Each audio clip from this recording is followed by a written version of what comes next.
мақсад телевидение бояд ки як барнома тайёр кунем атрофи ҳами чиндани пахта. ноҳияи ҳамадонӣ рафтем мега. раиси ҷамоат бисёр мардаки хуб меҳмоннавоз бега гирифт хонаш бурд мега о иззати бисёр мукарду паданала то чоя биёре лаънатиё фалон куне ина мега шамхелия ва мега саҳар омадем рӯзи дига ҳами тонамо пешаи аср халос кардем. гуфтем мерем. гуфт куҷо мерем? гуфтем меҳмонхона. гуфт хонаи ман мерем. ки гуфтем ака мебахшӣ намерем. ба гуфт чӣ кам буди айван диде? гуфтем даҳанатохӣ бисёр даҳани плефсаи баъд доштаи ҳақорати бисёр мекунӣ. вале ҳамин хонавода чӣ меган се-чор меҳмони дангоса омадам ҳамин рӯз то бега ҳақорат шинидем шаб то саҳар. баъд гуфт ки биёе падвадид накунед. ҳамин мардами мо алҳамдулиллоҳ ҳамин суннати пайғамбара доранд, меҳмоннавозанд. худоро шукр. нисбати бисёри мардами мо алҳамдулиллоҳ ки меҳмоннавозанд. ҳамин барои моро меҳмон барова дар меҳмонхона хоб кунад за падло ай. ҳамин мега гуфт ки биёе ҳамин мара изом натем ба худо. биёе бирем то шумо рухсат натем гап намезанам. ҳақорат уст беста гап намезанам. хай мега омадем қатиш. таорат кардем асра хондем. шиштем чақчақ чақчақ шом шид. шома ҷамоат кардем хондем. чақчақ гап намезана хаппай мега. чақчақ чақчақ хуфтан шидааст на чояе на мурдем гишнагида мега.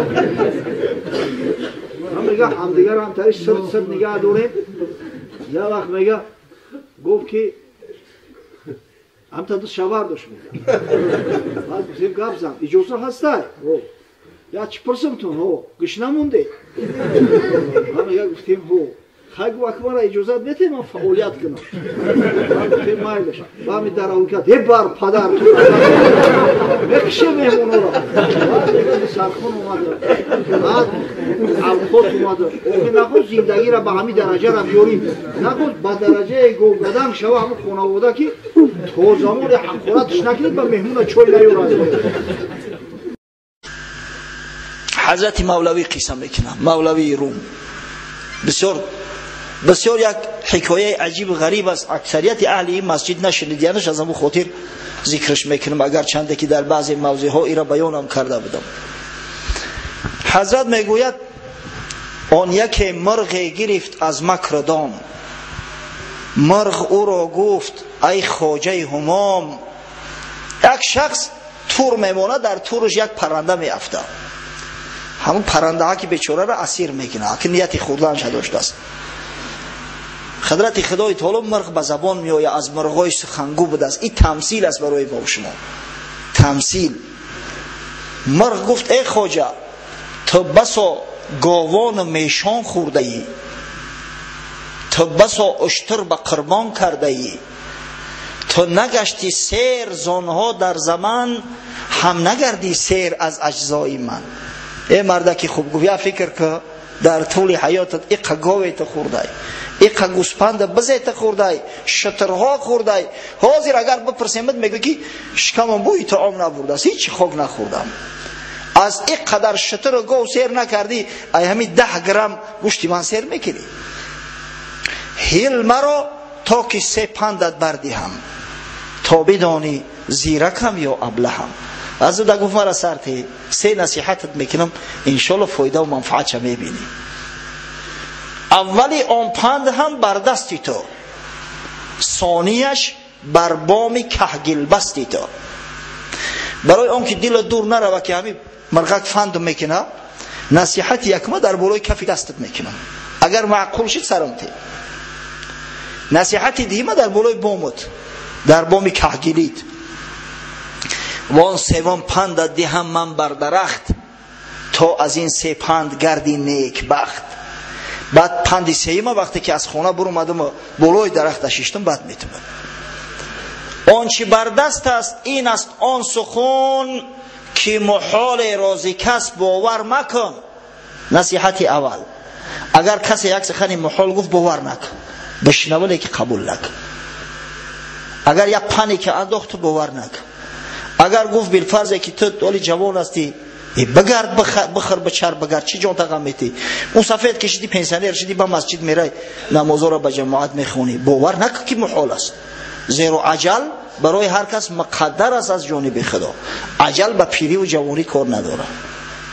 اگر کسی گفت که برادر آخه چون میکنی این پول رسخات کرده برای مسجد صدقه جاریه گفته 3 کندیسیونر آورده زده ای او دا یک کندیسیونرش برده اوغلت بچسبون همون گوتم راحت میکنه سلقینه که خشرو یا که مثلا برده خونه گودکو باید تاکی دیگه شب بچسبون شبو که نداره کابینت کاری داری یا تا دیگه شب بر خونه گودکات بچسبون بشنو باور نکن زیرو زکات فریضه الهی ای زیرو صدقه جاریه آن همون پولی هست که برای آخرتت میفرستی او حتما به تو میرسه. این پولات ممکن استفاده بری ممکن نبری او را حتما استفاده میبری. یک روز و 2 روز نه جاویدانه استفادهش میبری. پس شنیدی باور نکن. بسیار نصیحتی خوبش گفت آخی سرش داد بر کفش چون گفت اول پندی زفت گشت آزاد و بران دیوار رفت. پری سری دیوار برمد گفت دیگر برگذشته غم مخور چون زی تو بگذشت زان حسرت نبر. نصیحتی دیم گفت اگه برگذشته صلوات فکر گذشته را دیگه نکن. نگو که سبحان الله یک وقت زمینت به $100 میفروختن هر یک سوتیخش اگر میخریدم اوزی در $20,000 میفروختمش بر رفته که دیگه. نگو که سبحان الله اگر فلان کارا میکردم امروز اینقدر فایده و منفعت میگرفتم. همون چیز در روزی تو نبود از چی غم میخری؟ از غم خوردن ایت فایده و منفعت نیست. نگو که همسایم 5 سال پیش بچه‌م زده بود در معرکش نمیرم خدا جان تماس کنه او زد بر جان خودش جور کرد تو ببخشش ثواب تا بگی با گذشته صلوات دیگه فکر نکن این طرف شه.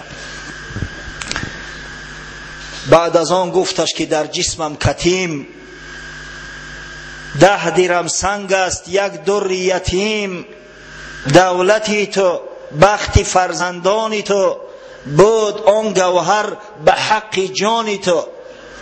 بعد گفت مردک ساده ای اگه پرید از بالای درخت برمده است اگر تو مرا میکشتی شکم چاک میکردی در درون معدم یک جغلدان بگیم که معده چی دوره بیچاره گندش در درون جغلدان یک دری یک بریلیانتی 30 گرمه بود میگرفتی کیف کرده میخوردی میگشتی با فرزندات هم میراث میموند راحت میکردی.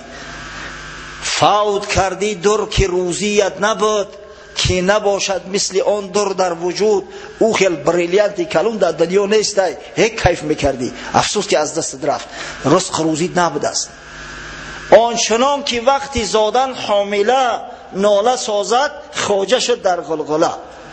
مثل که زن حامله وقتی تولد کردن دو دوایش میبرویه خاصتا اگر نو تولد کنه و عصرش میبرویه اگر در رودان کسی که انا به خاطر زنش رفته باشد در وقتی همون بلشکی تولد فرزند میدونه که چخیل داد و فیغان بلند میشوه. این بیچاره خواجه وقتی فهمید که 30 گرم بریلیان به دست دیگه داد دوایش برود های دریغ از دست دادم گفته داد دوای برداشت. مرغ گفتش نه نصیحت کردمت که مبادا برگذشته دی غمت. گفت خانه در بلندی که اوه من نصیحتت نکردم چند سکون پیشتر که چیزی که گرفت دیگه غم نخو چون زی تو بگذشت چون غم میخوری یا نکردی فهم پندم یا کری. وان دیگر پندت بگفتم که زلال هیچ تو باور مکن قولی محال. 1 دقیقه پیشتر نصیحتت کردم که مردک خوب اگر چیزی محالت گفتن قبول نکن. من نیم خود 3 درم سنگ ای اسد 10 درم سنگ اندرونم چون بود. آخه خدا جالی ترا مست کنه که من خودم 10 گرم وزن دارم آخه او 30 گرم بریلیان در شکمی ما چخیل میکنجا تو هیچ عقل فراسه داری. خواجه باز آمد بخیش گفتا که هین بازگو آن پند خوبی آخرین به عقل این در سرش زد که حقیقتا احمق بود است. مایلش گوام نصیحتی سیم تم وعده کرده بودی اکمورم بته ایدتش بسیار خوب بسیار خوش. گفت آره خوش عمل کردی بدان تا بگویم پندی سالیس رایگان. اگه با او ده تشغل بسیار عمل کردی با سیمش عمل میکنی که سیم شب برات بگم. پند دادن بر جهول خوابناک، تخم افکندن بود بر شور خاک. بر آدم جاهله که خوابای وقتی نصیحت هیچ اعتبار نمیته، یا میشینه و میره و یگون فایده و منفعت از نصیحت حاصل نمیکند، حکم او حکم یعنی پرتافتن بذر است، تخم در شور خاک که تخم پرتافتگی ضایع میشه و خلاص، از او دیگه یگان چی طمع کرده نمیتونی. لکن که خدای تعالی با او شما را از زمره همون جهولای خوابناک بگردونه که پند نصیحت بشنویم موافق و عمل نکنیم. الحمدلله و المنه این مسجد است. من میدونم خاصتا جوانایی که نزدیک میشینن در خانقاه هستن، بر وقت میآیند جا اشغال میکنن، اینو از اون جهولای خوابناک نیستن. با شما نگاه کنید که صحبت کردن چقدر سبکه. یک ساعت در نماز جمعه صحبت میکنی، یگان ذره احساسی ماندگی نمیکنی، مونده نمیشه. برای چی؟ برای که گوش میکنن. معرکه خدا نگه داره، در معرکه آدمای ارلش بسیار اناخی میآیند، بعضیش بعد مجبور میشوی سخنای قبیح بگوی تا اینکه او آرام شود. از همین خاطر انشالله این فضای مسجد دیگر عزت اخوتی اسلامی را رعایت نماید. هفته گذشته ما در موضوع شراب قریب که صحبت خود به آخر رسوندیم. اگر یادتان باشد در موضوع خمر بود، شراب و مواد مخدر، یک اندکش مانده بود قصه نماز خواندن حضرت امام اعظم بر جنازه شخصی که در حالت مستی از دنیا رفته بود. همه را گفته بودم براتون بیان میکنم، اما پیش خود اندیشه کردم اگر الحال ما همون قصه را که بسیار قصه جالب است اگر بیان کنیم با شرح توضیحش، میترسم که با یک هفته دیگر میگذرد.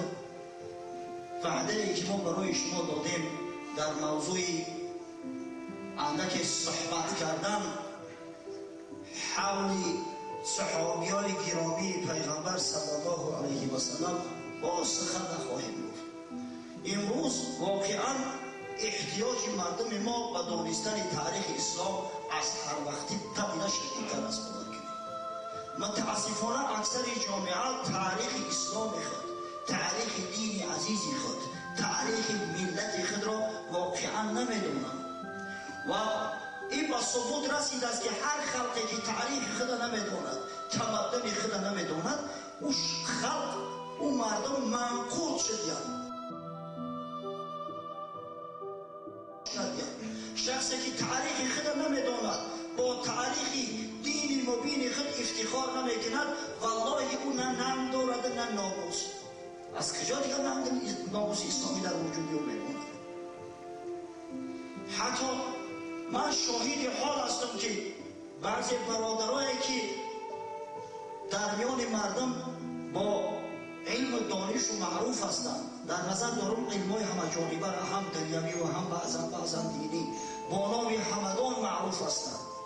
زنتاک شو میگن در زبان روسی، اما کرسوار و چرینداردار را به یک لحظه حل میکنن میپرتوین. حتی شخصایی که بعضی سوالهایی را که برای مردم روس، برای مردم روسیه مشکل است جواب گفتن شد، اینا جواب میگن. اگر سوال شو کنی محاربه کولیکا و کشی گپت میزنن، کدام سوال؟ محاربه گریونوال، محاربه برادینا، درباره جنگ‌های ناپلیون قصت میکنن که حربی و ترله‌اش چقدر به وقوع پیوسته، چقدر در آوسترلیتز ناپلیون شکست خورد و فلان و بیسمدان، همه بلا و بتر هم میدونن. اما وقتی از تاریخ اسلامش سوال بکنی نمیدونن. شاید همین بدر احد بدونن خلاص. چرا؟ زیرا که در زمان شوروی کوشش میکردن که تاریخ اسلام از برای مسلمانان مکتوم نگاه دارن، پوشانن، تا اینکه مردم از حقیقت اسلام با خبر نباشن. مردم هم منقورت کردن. امروز الحمدلله تمام شرایط مهیا شده است، کتاب ها دسترس است، امکانیت ها هست، اما مردم که از خواندن ماندیم. کتاب زیاد دست خواننده کرد، بسیار جای تأسف است. همون کسایی هم که کتاب میخونن به همین متعصب هستن که نمیخونن که از همون دایره علمی خود یک ذره پشت فراتر بذارن. همین نشونه که حالت ما نیست چیست. در صورت ما ملت متمدن میگردیم، در صورت مردم دنیا ما را اعتراف میکنن که ما از تمام فنون با خبر باشیم، چیزای تاریخ اسلام، از تاریخ بشریت انسانیت ما باید با خبر باشیم. در غیر این ما میمونیم در همون جهالت اصلیانگی.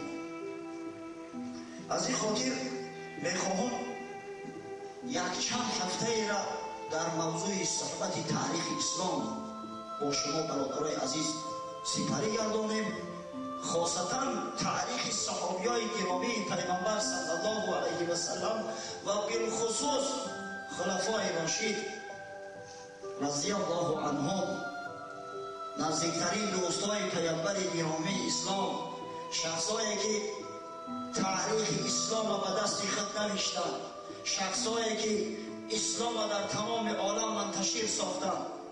میخواهم یک صحبت با شما داشته باشم. واقعا صحابیای پیامبر صلی الله علیه و سلم چون ستاره های فروزان هستند در آسمان ملت اسلامی. هر کدامش نوری دارد، هر کدامش جلوه دارد. یک حدیث است در اسنادش ضعف است، اما ما نمیخواهیم به یگان حکم ثابت کنیم، در فضایل اعمال آورده‌اش میشود. حضرت صلی الله علیه و سلم فرموده است اصحابی کالنجوم، صحابیای من مثل ستاره ها هستند. فبأیه مقتدیتم اهتدیتم. پس شما ای مسلمانان به هر کدام از این صحابیان که اقتدا کنید هدایت می‌یابید. واقعا صحابیای پیامبر صلی الله علیه و سلم ستاره های درخشان ملت اسلامی هستند. خداوند متعال در اطراف حبیب خودش جوانمردترین بندگانش جمع آورده است. واقعا یک ضرب المثل روسی است، میگن скажи кто твой друг, скажу кто ты. تو بگو که رفیقت کی است، من میگم که دختر کی است. یعنی هر انسان میتوان که از همون حلقه مصاحباش، از حلقه همنشیناش تعیین نمود که معرفتش تا کدام درجه است، ننگ و ناموسش تا کدام درجه است، حتی ایمانش به کدام پایان میرسد. کند همجنس با همجنس پرواز. پس صحابیای پیامبر صلی الله علیه و سلم در مجموع کسایی هستند که او حضرت به چشم دیدن، صحبت گوارای او را به گوشهاشان شنیدن، نه فقط به گوشهای سر، به گوشهای جانشان شنیدن. او را در ضمیر خود جا دادن، در اعماق بطون خود محبت رسول الله صلی الله علیه و سلم را پرورش داده و دیگر مسلمانان و شاگردانشان و تابعین و تبع تابعین رساندند. امام احمد در مسندش، امام طبرانی در معجم کبیر و امام بزار در کشف الاسرار از عبدالله ابن مسعود رضی الله عنه روایت میکنند ان الله نظر في قلوب العباد فاختار محمدا صلی الله علیه و سلم فبعثه برسالته. حضرت عبدالله ابن مسعود رضی الله عنه که فقیه امت اسلامی است میفرماید و درسته که خداوند متعال به قلب بندگانش نظر انداخت، از میان تمام بندگانش محمد صلی الله علیه و سلم را همچون خاتم نبوت اختیار کرد، شخصی که آخرین پیغام خداوندی را حمل میکند و به دوش میگیرد و او را به پیغمبری مبعوث نمود. ثم نظر في قلوب العباد فاختار له اصحابه فجعلهم انصارا لدینه. بعد از اون میگوید باز در قلب بندگانش نظر انداخت و از برای حبیب خودش هم صحبت ها اختیار کرد، از برای حبیبش دوستا اختیار کرد و اونا را کمک کننده رسول خود و کمک کننده دین اسلام قرار داد. فما رآه المسلمون حسنا فهو عند الله حسن و ما رآه المسلمون قبیحا فهو عند الله قبیح. پس گفت هر چیزی را که مسلمان ها حسن میدانند، هر چیزی را که مسلمان ها قبول دارند، اون نزد خدا هم حسن است. از چیزی را که مسلمان ها تردید دارن نسبتش، انکارش میکنن، قبولش ندارن، نزد خدا هم کمی هست. پس صحابیای گرامی پیامبر صلی الله علیه و سلم آنچنان که ذکر کردیم ستاره های درخشان این ملت هستند و در میان اینها ستاره هایی هستند، چرمه هایی هستند که به بزرگیشون مثل آفتاب درخشان هستند، چون ابوبکر، عمر، عثمان و علی رضی الله عنهم که اینا بزرگترین صحابیای پیامبر صلی الله علیه و سلم هستند. مرتبه و منزلت اینها از دیگر صحابیای پیامبر بالاتر است. در میان صحابیان از روی فضیلت در جای اول حضرت ابوبکر صدیق می‌ایستد. و قول علمای اهل سنت و جماعه فاضل‌ترین شخص بعد محمد صلی الله علیه و سلم ابوبکر صدیق رضی الله عنه است. انشاءالله در دوام صحبت فضیلت‌های حضرت یک از برای شما بیان میکنم. خطاب قضاوت کنید که تا کدام درجه ما اهل سنت و جماعه حق داریم که فضیلت او را اقرار نماییم و او را بهترین و خوبترین و والاترین و دوست داشته ترین صحابیای پیامبر صلی الله علیه و سلم اعلام نماییم. حضرت ابوبکر صدیق خصلت‌های دارد، خداوند به او فضیلت‌های بخشیده که به دیگر صحابیان عطا نفرمود. در ابتدا اجمالاً بعضی از فضیلت‌هاش را بیان می‌کنیم، بعد وقتی که تعریفش بیاید انشاءالله درباره این فضیلت‌ها مفصلاً استفاده می‌گذاریم. اولاً حضرت ابوبکر با دوستی پیامبر صلی الله علیه و سلم قبل از بعثت با سعادت آن حضرت مشرف داشته است. در ایام جوانی حضرت ابوبکر با رسول الله صلی الله علیه و سلم دوست بود. انما یعرف ذا الفضل من الناس سبوه. بزرگ میفرماید که این است جزی نیست که صاحب فضیلتان را از میان مردم صاحب فضیلتان میشناسند. خداوند که ابوبکر صدیق را فضیلت داده بود، عقل داده بود، آداب عالی داده بود. وقتی که در سیمای محمد صلی الله علیه و سلم هنوز قبل از بعثتش امانت میدید، جوانمردی را میدید، حقگویی و صدق میدید، دوست داشتن مردم مظلوم میدید، دوست داشتن طفلکا را میدید. هنوز قبل از پیغمبریش و او دوستی و رفاقت اختیار کرده بوده، از صمیم قلب را دوست می‌داشته، احترام می‌کرد، همیشه داشته. ثانیاً حضرت ابوبکر از میان مردان بالغ آزاد اول شخصی است که دین مبین اسلام را از پیامبر صلی الله علیه و سلم قبول فرمود.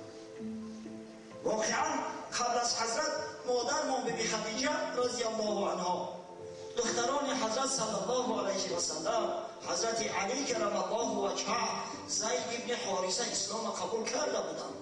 اما از میان رجال مردان بالغ آزاد اول شخصی که اسلام قبول فرمود حضرت ابوبکر است که وقتی با پیامبر امر شد از جانب خداوند و انذر عشیرت اقربین و انذر عشیرتک اقربین، و حضرت رسول الله صلی الله علیه و سلم و حضرت وقتی که با ابوبکر مراجعه فرمود، ابوبکر در کلمه شهادت به زبان مفتخر به اسلام داشت. سوماً ابوبکر صدیق اول شخص است که با تبلیغ دین مبین اسلام و اجازه رسول الله صلی الله علیه و سلم پرداخت. قبل از اسلام ابوبکر اسلام فقط در اهل بیت رسول الله صلی الله علیه و سلم منحصر بود. کسی از غیر اهل بیت اسلام قبول نکرده بود. از زمانی که حضرت ابوبکر اسلام قبول کرد و تبلیغ شروع کرد، در اندک مدت فاضلترین جوانمردترین اشراف قریش و اسلام دعوت کرده، مشرف به اسلام گردانید.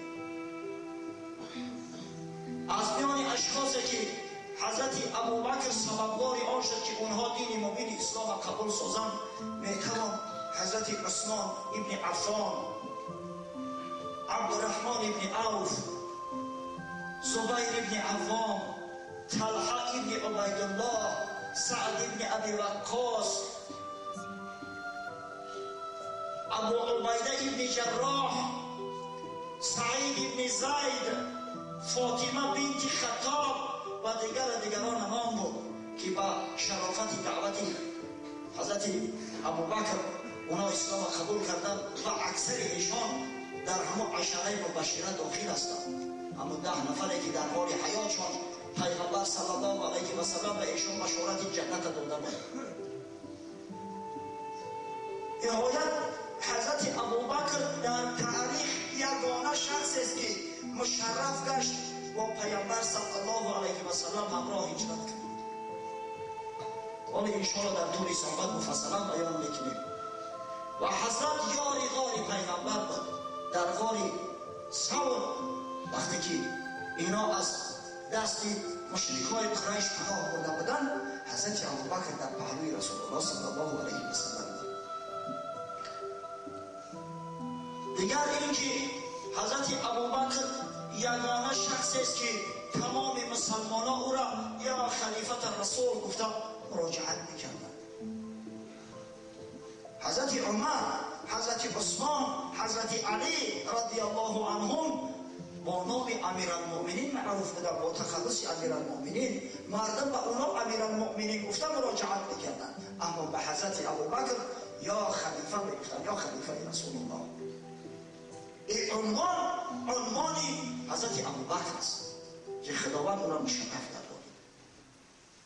دیگر آنکه حضرت ابوبکر صدیق یگانه شخص است در اسلام که 4 پشتش مشرف به صحبت رسول الله صلی الله علیه و سلم داشته.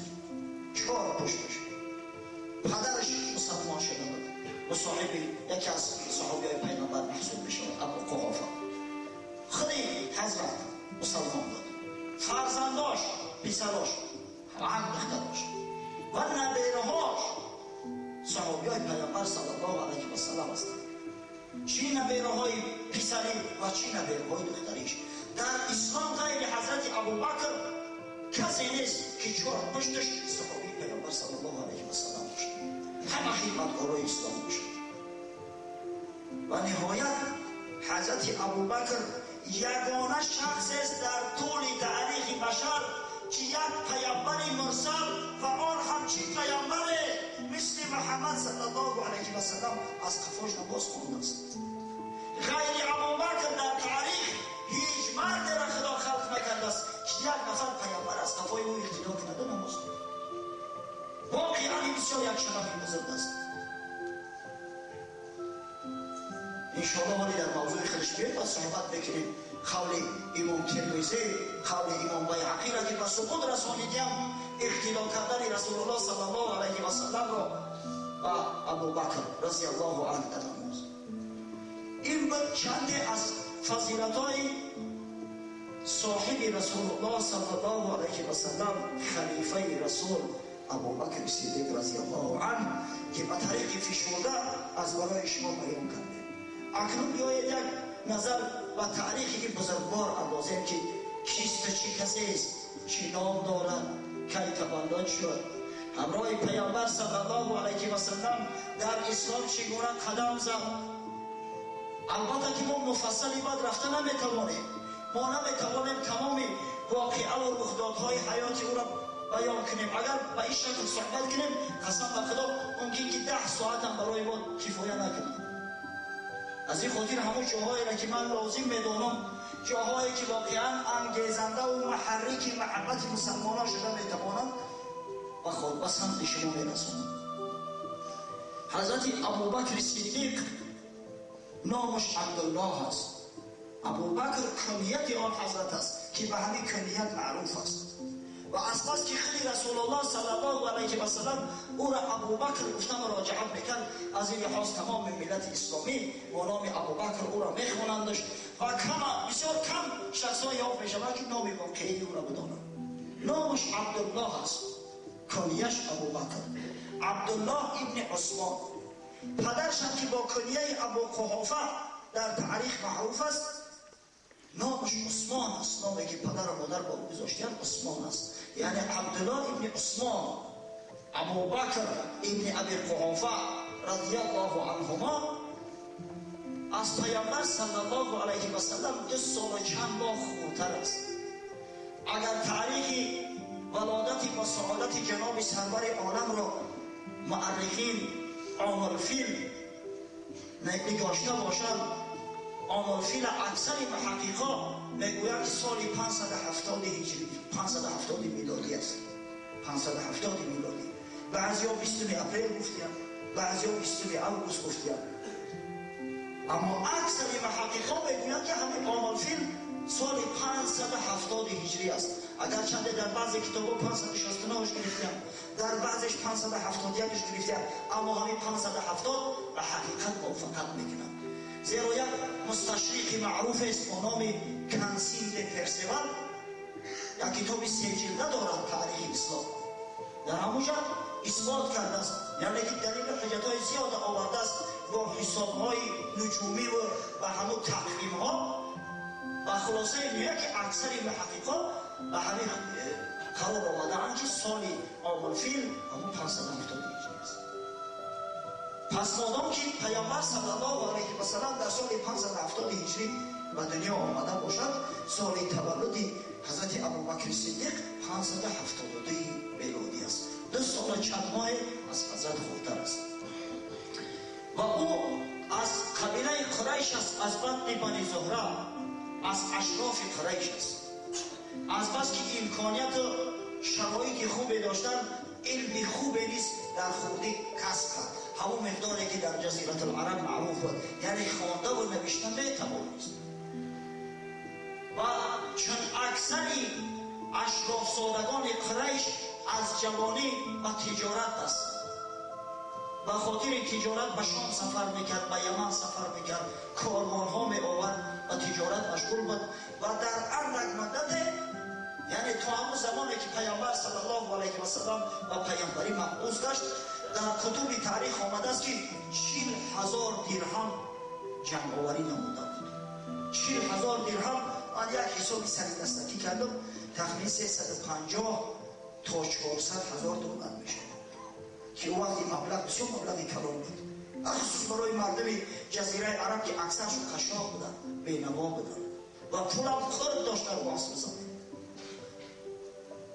و حضرت همین 40,000 درهم وقتی که اسلام آورد، در راه اسلام و در راه دین و شریعت و راه محمدی صرف کرده است. وقتی که حضرت صلی الله علیه و سلم به او مراجعت کرد که من از جانب خداوند و پیامبری مبعوث گشتم، گفت صدقت یا رسول الله، لا اله الا الله محمد رسول الله. در حال به یگان تردید، به یگان شک، به یگان سؤال الهی در حال ایمان آورد. چرا؟ زیرا که ابوبکر صدیق یک عقلی سالم داشت، بسیار شخصی صاحب فراست بود، آقای میفهمید حتی عقلنا که مردی که در مدت 40 سال با یک انسان دروغ روا ندیده است، چگونه میتواند که به خدای عز و جل دروغ گوید؟ از این خاطر از زمان پیامبر که همین سخن برآمد، در حال ایمان آورد، مشرف به اسلام شد و شروع نمود به دعوتی رفقاش. از بس که حضرت ابوبکر بسیار مرد حلیم بود، مرد مهمان دوست بود، مرد با سخاوت بود، صاحب فضیلت بود، چه اشراف و چه عوام الناس او را دوست می داشتند. یک محبت در میان قریش صاحب بود و جوانا با او بسیار میل داشتند و خانش آمده رفت میکردند.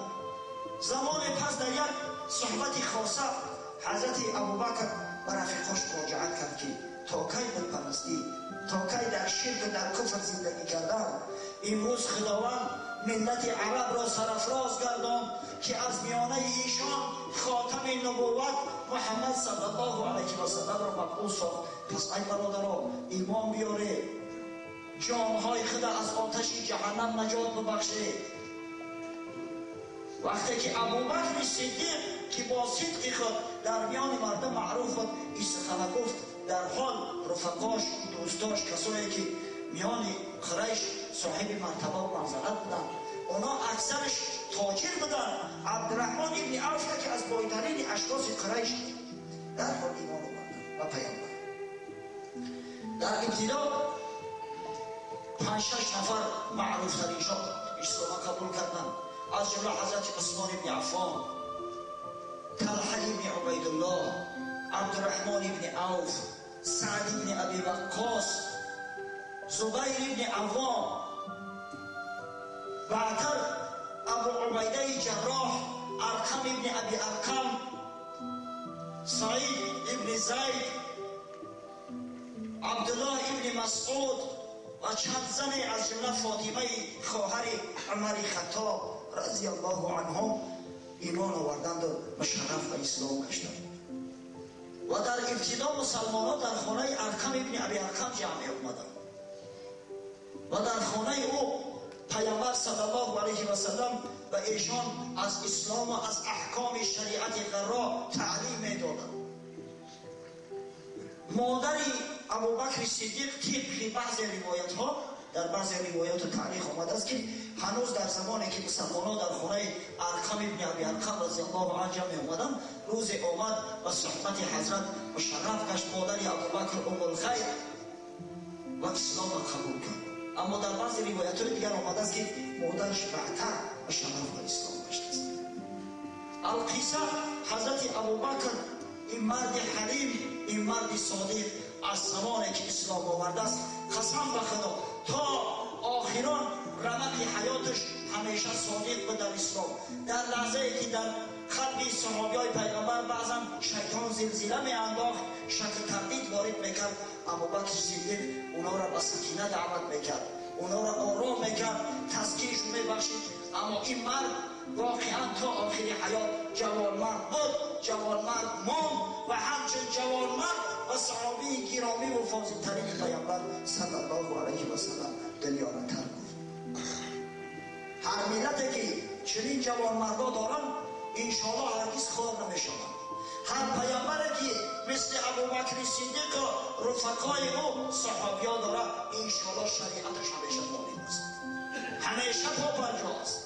هیچ شیطان هیچ دشمن نمیتواند که او را متزلزل کند. گفتیم که حضرت ابوبکر صدیق خدای تعالی مال فراوان داده بود و همین مال در اسلام صرف کرده است.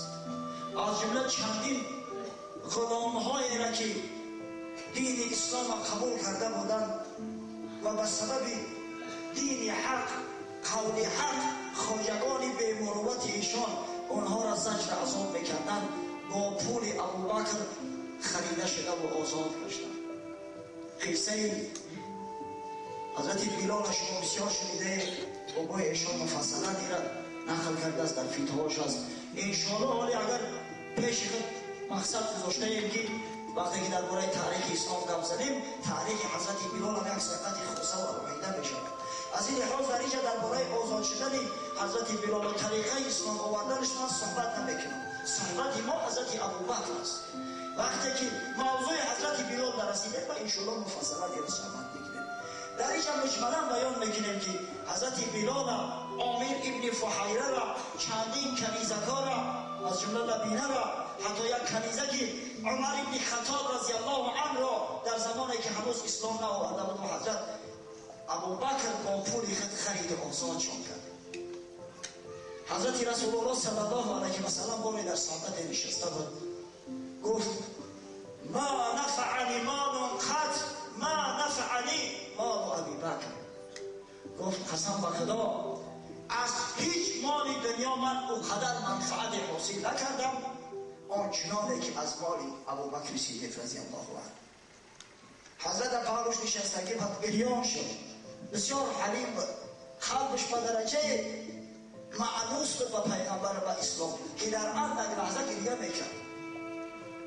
گریان شد، گفت یا رسول الله فداک ابی و امی انما انا و مالی لک. یا رسول الله گفت پدر و مادرم فدای تو شود، من و مال من متعلق به تو هستیم، هر نوعی که میخواهی ما را استفاده بود. حضرت ابوبکر همیشه در وقتی که پیامبر صلی الله علیه و سلم زجر و عذاب‌ها میکشید، یک پهلوش خواهی استوار. حالتونی میشه که حضرت زجر میکردن، ابوبکر میرفت در همون دعوا و جنجال ارنش میشد، این هم نتکوب میخورد. در تاریخ آمده است قول حضرت نماز میخوند. قصه زجر قریش من برای شما مفصلا چندین بار صحبت کردم، گمان میکنم که احتیاج ندارد. اگر چنده که هر قدر درباره زجر پیغمبر، عذاب و جفاهایی که از مشرکان دیده است، ما با مردم زیادتر صحبت کنیم، انشاءالله تخم محبت در قلب مردم بیشتر شکوفا میگردد. هر کسی را زیر خدای تعالی عقل فراست داده است، این عذاب و زجرهای پیغمبر شد، اگر خداوند او را عقل داده باشد ایمان دادن شد پیش نظرش بیارد و این پیغمبر خیانت نمیکنه. باری حضرت نماز میخواند، بدبختا آمدند از قفا، پیرهنش از قفا کشیدن که یاخش در گریبانش بس شد، قریب که گلوگیرش میکردن، میخواستن که بکشند. تا همه حد حضرت بد میدیدن نسبت اون افراد داشتن. ابوبکر گریان آمد خیچت گوش کرد، گفت این چی کار است شما میکنی؟ ای بی مرومتا، ای ناجوان مردم، اتقتلون رجلا ان یقول ربی الله، اگر شما مردی را که میگه پروردگار من الله تعالی است و خاطر همین سخن حقش میکشه، آیا با شما چی جور ظلم کرده است؟ چرا برای یک سخن حق که پروردگار من الله تعالی است شما میخواهی او را قتل کنید؟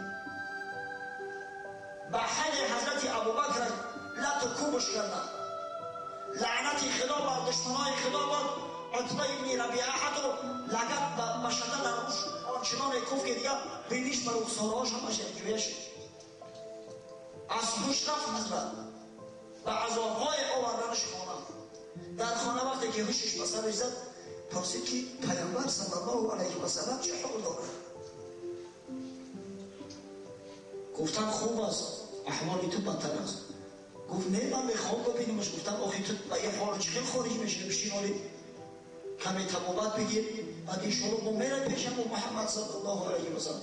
گفت قسم به خدا تا اینکه نبینمش به چشمم که آرام است، بی‌درد بیرنج است، طعام نمیخواد. دیگه بیچاره مادرش در تشویش قلبید، همراهی زن صالحه با نام ام جمیل، این او زن ابولهب ملعون نیست، این دیگر زن است. شبانه نزد پیامبر آمدن، گفتن یا محمد علیک الصلاة و سلام، و خانه ما تشریف بیار که این پسر من گفت از خوردن آشامیدن ماند است، خودش قدرتی آمدن نزد تو ندارد، میگوید تا اینکه رسول الله صلی الله علیه و سلم را نبینم طعام نمیخورم. حضرت شبانه آمدن از ابوبکر تا اینکه او را دید تسکین گرفت. در بعض روایت ها از جمله ابوالحسن ندوی رحمه الله میفرماید که ام الخیر مادر ابوبکر در همیشه ایمان آورد پیامبر صلی الله علیه و سلم. گفته که بعضیا گفتند که در خانه ارقم ابن ابی ارقم ایمان آورده بود مادرش، اما بعضیا میگویند که در همه حالت در همه وضعیت اسلام قبول کرد. پس همیشه یار و مددگار رسول الله صلی الله علیه و سلم ابوبکر صدیق بود. تمام زجر و عذاب‌ها را همراهش تحمل میکرد. چندین مدت سپری شد تا اینکه آخر الامر پروردگار اسلام توسط انصاری های یثرب قوت بخشید.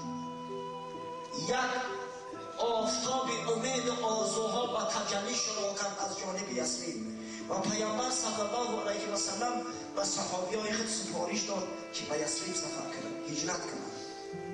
گفت دار مشرکان را ترک کنید، امروز شما به یثرب سفر کنید، اونجا برادرای انصار منتظر ما هستند. انشاءالله با کمک ایشان یک دولت اسلامی را طرح ریزی و پایه‌گذاری میکنیم و انشاءالله اسلام از یثرب به تمام عالم منتشر کنیم. صحابیان یک دو و گروه و جانب مدینه منوره رهسپار گشتند. حضرت ابوبکر 26 بار آمد پیش پیامبر صلی الله علیه و سلم که یا رسول الله اجازه هست که ما هم جانب یثرب رویم. اما حضرت هر بار من می‌کرد. در تاریخ آمده است می‌فرمود یا ابابکر لا تعجل لعل الله ان یجعل لك رفیقا. ای ابوبکر عجله نکن، سراسیمه نشد. شاید که خدای تعالی از برایت یک رفیق انتخاب کند، همراه رفیق 2 نفر بی غم و اندوه عازم مدینه منوره کرده و تاریخ اثبات نمود که رفیق ابوبکر کی است. عاقبت الامر در ماه ذوالقعده در تاریخ آمده است که در 27 ماه ذوالقعده شب رسول الله صلی الله علیه و سلم خدمت خانه ابوبکر آمد. تاریخ را مفصلا بیان میکند که چی سبب شد که پیامبر شتاب کرد از برای به مدینه منوره رفتن. قریشی‌ها روز در دارالندوه جمع شدند در مکانی که مشورت میکردند سرورای قریش. اونا در دهشت افتیده بودند از هجرت مسلمانان به مدینه که اگر این مسلمانان امروز به مدینه روند، اگر قبیله اوس خزرج مدینه دین اسلام را قبول کنند، در مقابل ما یک دشمن قوی و توانای قرار خواهد گرفت. از این خاطر با مشورت شروع کردن که چیکار کنیم تا اینکه همین نگذاریم اینا را که یک دولت مستحکم سازند و به مقابل ما یورش نمایند. چندین نفران نشستند در تاریخ ها همون صحبت مفصلا آورده شده است، زیرا بعضی همون شخصایی که در اون مجلس شرکت داشتن خدای تعالی اونا را به اسلام مشرف گرداند. عاقبت الامر شخص با نام ابوالبختری از اما اشراف قریش گفت بیایید زنجیر پیچش کنیم محمد صلی الله علیه و سلم و حبس خانگیش کنیم، نگذاریمش. گفت که از همه جا خارج شود انشاءالله وقتی رفیقاش دیدن که پیامبر به سراغشون میآید آهسته آهسته زندگی براشون تنگ بشود در مدینه منوره، و خصوص که اونجا تاجرای یهود هستند، اونا چشم دیدن ندارن این مسلمان‌ها را، نمیگذارن شد، آهسته آهسته با مجبور میشود و کفا میآید. در میان اونا یک شیخ نجدی از نجد شرکت داشت، در تاریخ آمده است و اکثر محققان و مفسران میگن که شیطان در خلعت یک شیخ در مجلس شرکت میکرد، چه معرفی کرده بود که من از نجد هستم، از ولایت نجد هستم، اما او بدبخت هم شیطان گفت نه قسم به خدا این مصلحت ابوالبختری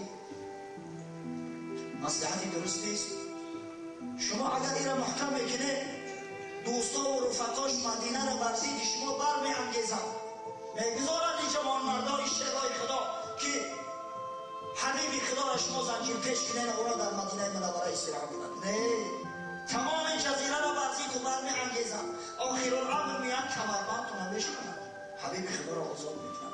این مصلحتی تو نشد. یک نفر دیگرش قایم شد، پس بیایه گفت میزنه میمانیمش پیشش بگیریم، برای هر کی جای میره و جان ما هم خلاص، نه دعوا و جنجالش در کلای ما میماند، نه ما با اون کاردار میشویم. باز همون شیطان در که لباس شیخ نجدی را پوشیده بود گفت که نه این مصلحتت نمیشه. وقتی که بعد از خود را آزاد میکنه و رهاش میکنه، هر نوعی که دلش میخواهد بر ضد تو مبارزه میکنه. شما حق نداره او را امروز آزاد کنید. امروز که او در دست شما گرفتار است باید از فرصت استفاده کنید. نهایت دشمن سرسخت‌ترین خدا و رسول خدا ابو جهل ملعون خواهیم شد. گفت برادر من یک مشورت دارم، یک مصلحت دارم، بیاید از هر یک بند قریش یک کسی را انتخاب کنید، در دستش شمشیر را بتید، 10 نفر انتخاب بکنید از 10 متر و همه یک جایه به جان محمد میتازند، همه به او ضربه میزنند. اگر یک نفر باشه که مثلا بنی هاشم از اون قصاص میگیرن و زنده نمیکنن، اما وقتی که تمام قریشی ها از هر بطن از هر اولاد یک نفری در قتل او اشتراک کرد، دیگر علاج ندارن، مجبور هستن که همون دیگر خونده ها را بگیرن، نمیتونن که بنی هاشم و تمام قریش سر خنجر را به دستی تزد کنن. این شیطان ملعون گفت بهترین سخن همین شخص گفت، ابوالحکم گفت، قول او را قبول کردن، 10 نفر حتی انتخاب نمودن، در میان اون 10 نفر همین بدبختی ابو جهل و عتبه ابن ربیعه و برادر شیبه ملعون و عقبه ابن ابی معیط سخت‌ترین دشمنای پیامبر خدا بدن و مقصد گذاشتن که شبانه به خانه حضرت هجوم میکنیم و او را قتل میکنیم. و همین شب همون 27 ماه ذوالقعده بود. حضرت شبانه آهسته از خانه خارج شد. خدای تعالی چشماش مکور کرد. در بعضی روایات آمده است که حضرت یک مشت خاک از زمین برداشت و بالاشون افشان و حدی کور شدن که از پهلوشون گذشت ندیدن بشد. در جای خودش علی ابن ابی طالب رضی الله عنه خوابانی یک بردی سبز داشت بالاش پوشاند. گفت نترس، خدای تعالی همراهت است، به جانت کسی آسیب رسانده نمیتواند. بعد نزد حضرت ابوبکر آمد و حضرت ابوبکر از همون 40,000 درم 5,000 درمش برای چنین روزی گذاشتم. همون 5,000 همراهش گرفتن. همراه رسول الله صلی الله علیه و سلم خارج شدند از مکه شبانه. کسایی که حج خانه خدا را کردن البته که غار ثور را دیدن، اگر بالا هم که نبرآمده باشند از همون پایان دیدنش. ثور نام کوهی است که تقریبا 4 میل از مکه خارجتر است، بیرونتر است. باور کنید به حد راه پرپیچ‌وتاب دارد، به حد راه مشکل دارد که الهی توبه. حتی بعضی حاجیان در همونجا جان می‌بازند و خاطر زیارت تماشا می‌روند، در همون راه وفات می‌کنند. بعضیش دیگر وقتی که دلشان قوت نمی‌کنند همین خیلی حادثات زیاد می‌شود. بسیار مشکل است. چند کیلومتر لازم می‌آید به همون بالا شدن، همراه و همون کوه بالا شدن. می‌دانستند که وقتی که قریشی‌ها از خارج شدن اینا مرتفع شوند، البته که از قفاشون شخص می‌فرستند. حتی برای کشتن اینا هدیه‌ها اعلام میکنند، این عام‌ها به مردم اعلام میکنند. از این خاطر شبانه هر قدر که قوت توانایی داشتن عازم همون غار شدند. شیخ ندوی روایت میکند که در راه حتی پاهای پیامبر صلی الله علیه و سلم کوفته و آزرده شد. حضرت ابوبکر با وجود آن که نحیف بود، کم گوشت بود، در پشتوارش گرفت حضرت چند مقدار پیاده بود داشت.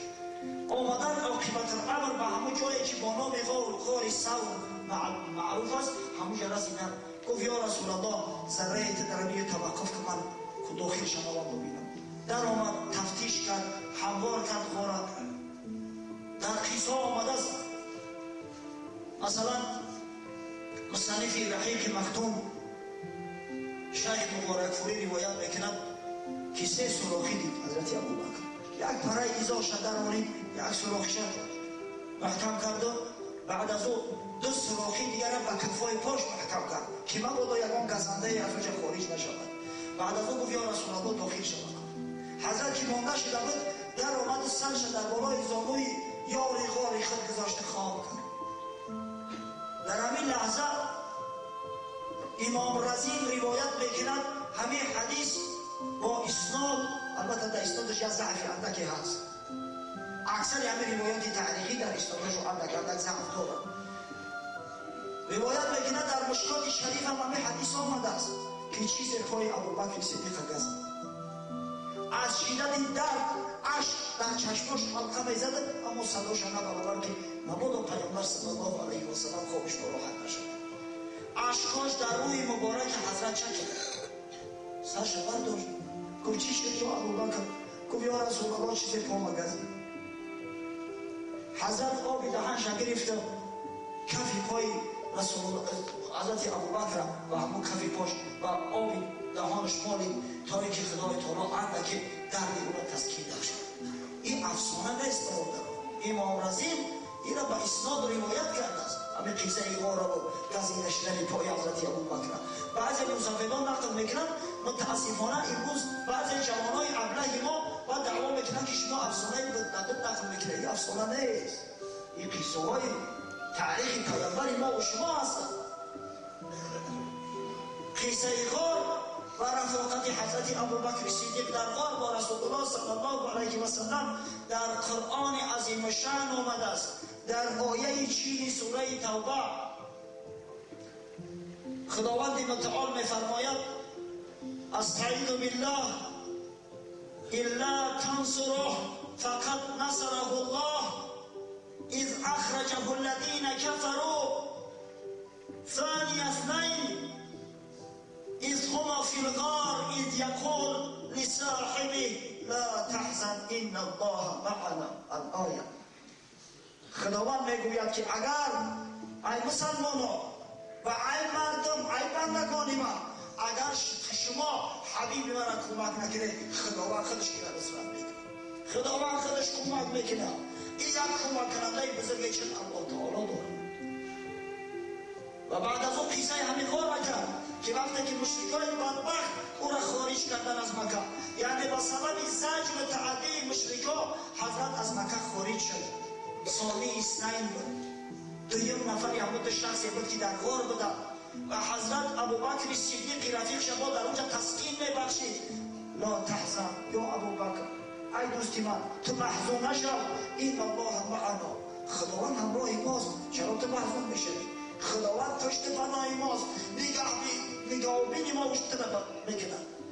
تمام مفسرین کرام از اهل سنت و جماعت و در معروفترین و مشهورترین کتب اهل تشیع نیز کسی خلاف ندارد که همون دویم شخصی که در غار بود، یعنی که رفیق پیامبر صلی الله علیه و سلم ابوبکر صدیق است. چند از تفسیرهای معروف اهل تشیع من نظر کردم، از جمله تفسیر المیزان طباطبایی را، تفسیر امثال و دیگرها را، در همش آمد از کسی خلاف نداره در این مسئله. ببینید این شخص حضرت ابوبکر صدیق فضیلت دیگرش در این است که خدای تعالی او را توصیف میکنه در قرآن، یارو صاحب پیامبر خود صلی الله علیه و سلم میخونه. چنین شخصی بزرگی بود. همت او گشت ملت را چو ابر، ثانی اسلام و غار و بدر قبر. حضرت علامه اقبال لاهوری میفرماید که همت این مرد بزرگ، همت این جوانمرد همچون یک ابر بود که برای ملت اسلام رحمت بارانید.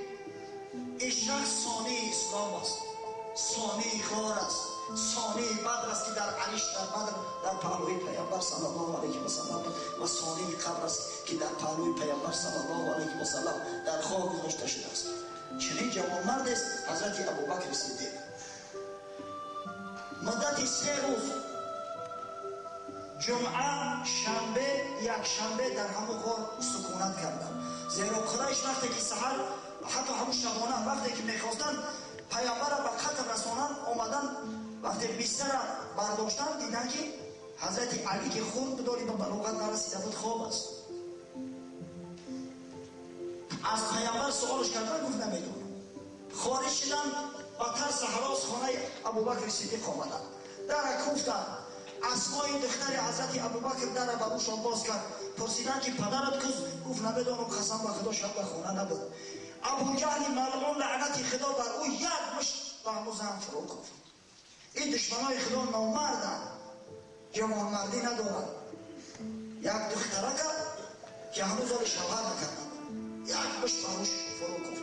بعد از او انعام اعلام کردن 100 شتر ماده برای هر یک نفرش، خواه زنده و خواه مرده. گفتن کسی همین 2 کس میارن برای هر یک نفرش 100 شتر انعام میگیرن.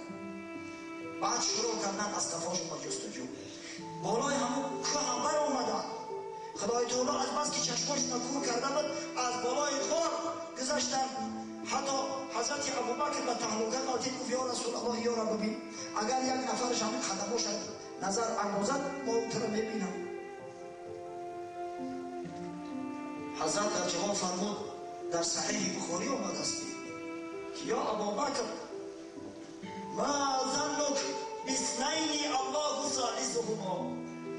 گفت ای ابوبکر، در حق این 2 نفری که سهیم اونا خداست، محافظ اونا خداست، تو چی گمان داری؟ تو گمان داری که خدای تعالی دوستای خودش آشکار میکنه؟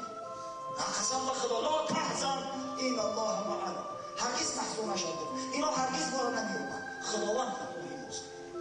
بعد 3 روز، در همین مدت 3 روز، یکی از همون غلامای مسلمان که در عذاب و مشقت گرفتار بود، عامر ابن فحیره رضی الله عنه و حضرت ابوبکر او را آزاد کرده بود و این به خاطر شیر و پشم گوسفندای ابوبکر، یعنی در عوض همین اجره گوسفندای حضرت ابوبکر نگهبانی میکرد، شبانه گوسفندا را به نزد همون غار میراند تا اینکه از شیر گوسفندا استعمال کنند.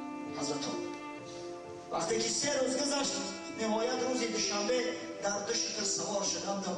یک نفر مشرک از اعراب راه بلد اونا شد با راهایی که نامعنوس بود، مردم با او راه ها نمی رفتن، کاروان از او راه ها نمی گذشت. حضرت همراه ابوبکر صدیق به مدینه منوره ساق سالم آورده رسول. در این بین قصه های عجیب و غریب گذشته است. یک مرد با نام سراقه ابن جعشم که پیگیر بود، از شیرگیرای عرب بود، وقتی شنید درباره این انعام گفت قسم به خدا پیداشو میکنم، لااقل یک نفرش پیدا میکنم. و از خفاشو ایزی پا را گرفته آمد آخر الامر به حد نزدیک شد که شناخت شد. اسب به دوام خدمت خدای تعالی اسبش پیش پا خورد، از بالای اسب ما در زمین زد. شخصی که در بالای اسب کلان شده است. این اعرابی بادیه همه از خوردی همه از سوار در بالای اسب هستن. در تعجب بام که در راه راست چی نمیشه که من از اسب نتیدم. بار دیگه باز سوار شد. اسب تازان با همه اسب لغ شده حالتی در زمین. بار سیوم پاهای اسبش در زمین فرو رفت و این پرداختش از بالا اومد در تخت. فهمید که اینجا چی سیری هست، از همه دور صدا کرد، گفت قسم به خدا از من خوف نبرید، من در جان شما آسیب نمیرسونم، فقط من میخواهم که شما اثبات کنید که من شما را دیدم، مثلا یک وثیقه بنویسید که من به شما رسیدم، شما را دیدم. حضرت نزدیکش اومد گفت یا سراقه، زمان میشود که تو لباسای کسرا پادشاه ایران در تن میگیری. این در تعجب زد که ما کجا و کسرای پادشاه ایران کجا. یک آدم بگن که زمان میشود که تو جای پرزیدنت امریکا بوشا میگیری یا تاجیک هم قبول میکنه. یک عربی را که مشهور از کسی نمیشناسش پیامبر اونو بشورت داده که زمان میشود که تاجی مکدل مرصع طلایی کسرای نوشیروان در بالای سنیت گذاشته میشه. باورشم نآمد. قدرت خدای تعالی وقتی که یزدگرد دیسه فرار کرد از پایتختش مدائن، وقتی که به تصرف مسلمانان در آمد دیگه ای ترسی جان یزدگرد لباساش هم خودش نگرفته بود، تاجش و لباسای فاخرش در همون بالای تختش گذاشته شده بودن. و سعد ابن ابی وقاص اونا را به نزد حضرت عمر فرستاد. حضرت او سراقه را پیدا کرد، از مکه سراقه ابن جعشم آورد، موسفید شد و آورد تاج در سرش گذاشت، همون لباس فاخره پادشاهای عجمی را پوشاند. گفت یا سراقه اگه باورت آمد، دیدی که ما پیروی چی بزرگواری را میکردیم، دیدی که شما یک زمان با چی بزرگواری نشانی میکردیم. سراقه گریان شد. این یکی از معجزه‌های رسول الله صلی الله علیه و سلم است که آشکار میشه. و به همین طریق همیشه این دو یاریغار رسول الله صلی الله علیه و سلم همراه با دوست عزیزش حضرت ابوبکر صدیق به مدینه منوره رسیدند. انشاءالله صحبت رو طول کشید. در همیشه سخن خود به پایان میرسانیم. یک نظم انشاءالله از براتون قرائت بگیریم و بعد باقی مانده صحبت رو به هفته آینده انشاءالله این صحبت ها مفصل هستند. وقتی که به شما قصه تاریخ اسلام صحابیای پیامبر صلی الله علیه و سلم کنده می شود، همچنانه که فیلم تماشا میکنید برادرای عزیز، شما هم تأثیرات خودتون تخیلات خودتون به کار بندازید. باور کنید قسم به خدا شخصایی که محبت واقعی به اسلام دارن وقتی یک قصه را بشنوند خودشون در بین همون واقعیت تصور میکنن. همون آبی که از چشم انسان میریزد در همین صورت میریزد. تصور میکنن که هیچ عذاب و مشقت‌های را پیامبر متحمل داشته است که امروز ما صاحب عقیده راسخ گشتیم، صاحب این دینی بزرگ گشتیم، صاحب این شریعتی غرا گشتیم که امروز تمام دنیا به ما حسد میبرد. امروز از سایه مسلمان، از لا اله الا الله گفتن مسلمان دنیا همه در تشویش است.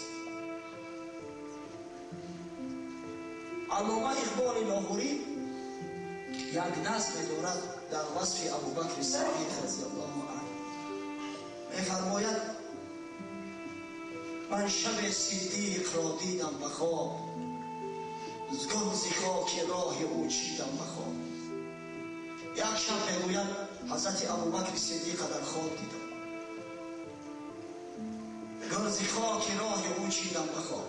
در حال من خدمتش من سر شتافتم و پای بوسه شتافتم. آن امن الناس آن کلیم اول سینای ما، صدیقی که امن الناس است بر مولای ما، صدیقی که پیامبر صلی الله علیه و سلم فرموده است این امن الناس علی فی صحبته و ماله ابوبکر. و درسته که امین‌ترین شخص نزدیکترین شخص و صحبتش و مالش و من ابوبکر صدیق است. ولو اتخذت خلیلا لاتخذت ابابکر خلیلا.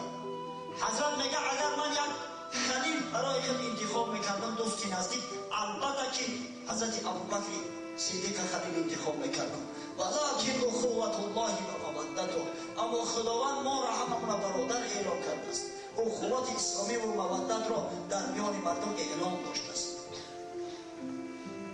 همت او گشت ملت را چو ابر، ثانی اسلام غار و بدر خبر.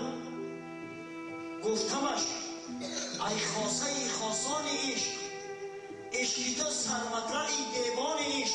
و او مراجعت کردم که یا محبوب ترین دوستان محمد صلی الله علیه و سلم، ای کسی که در محبت خدا و محبت رسول اینقدر پافشاری کرده ای.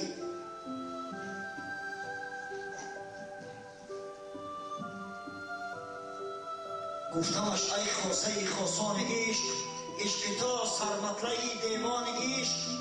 پخته از دستت اساس کاری ما، چاره فرما پی آزاری ما.